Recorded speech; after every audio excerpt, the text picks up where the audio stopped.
Hey, bienvenue sur Toposcope. Pour tous ceux qui pensent qu'être riche n'est réservé qu'aux personnes d'un certain âge ayant déjà beaucoup de vécu, sachez que ce n'est pas obligatoirement vrai et qu'aujourd'hui, beaucoup d'adolescents sont déjà ultra riches et milliardaires. Qu'ils en soient parvenus par leurs propres moyens ou par le biais d'un héritage, toutes ces jeunes personnes de moins de 30 ans ont toutes sans exception une somme à 10 chiffres sur leur compte en banque.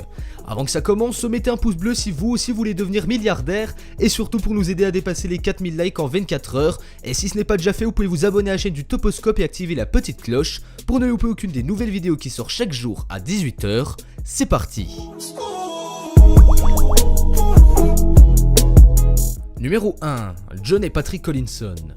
Comme vous le voyez, ces deux individus portent le même nom de famille et sont donc frères.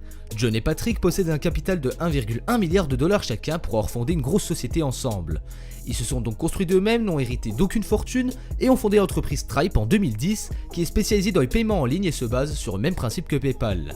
Ils ont longtemps ignoré la réelle valeur de leur entreprise sur le marché, jusqu'en décembre dernier où ils ont décidé de faire une levée de fonds qui évalue leur entreprise quand même à presque 10 milliards de dollars.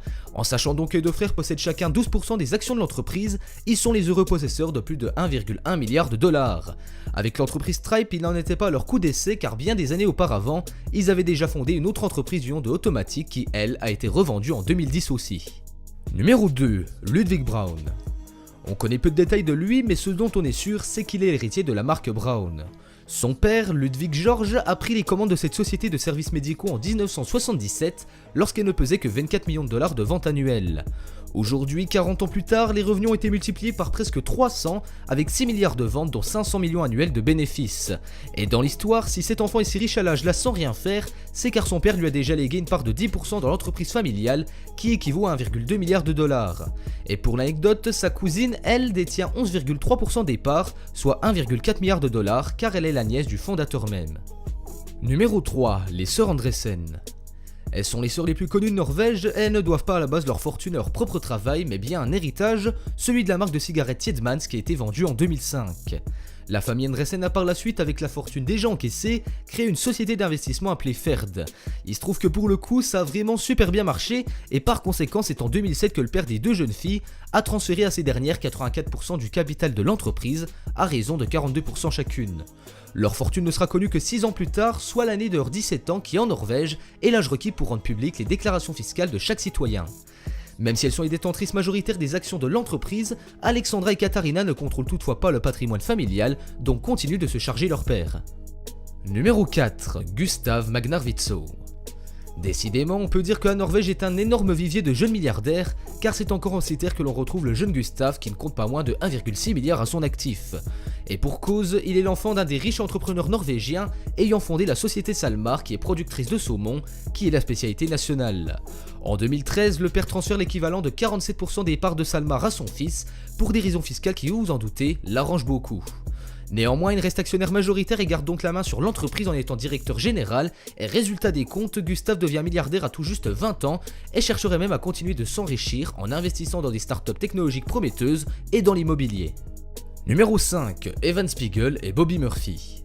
Vous l'aurez compris les potes, il m'arrive souvent de mettre deux personnes à la même place du classement car bien souvent, l'origine de leur richesse est complètement liée.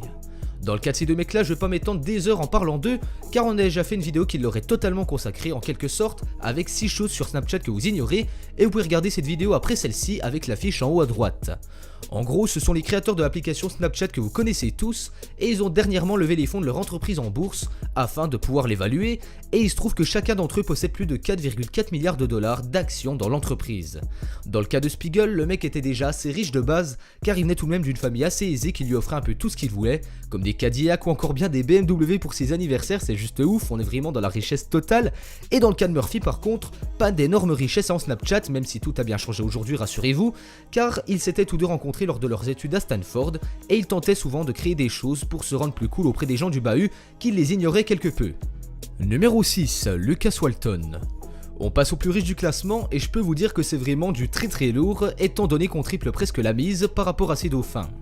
Lucas Walton, lui, n'a pas eu d'idée géniale et n'a pas créé sa société pour faire fortune, non bien loin de là car c'est grâce à la mort de son père qu'il s'est enrichi, c'est un peu glauque.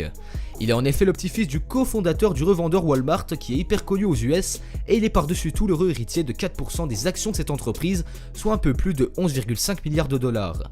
Ce business, rendez-vous en bien compte, génère un chiffre d'affaires de presque 500 milliards par an grâce à plus de 11 000 boutiques réparties partout dans le monde. Cette vidéo touche à sa fin, dites-moi en commentaire quel est selon vous le milliardaire le plus exemplaire de cette vidéo.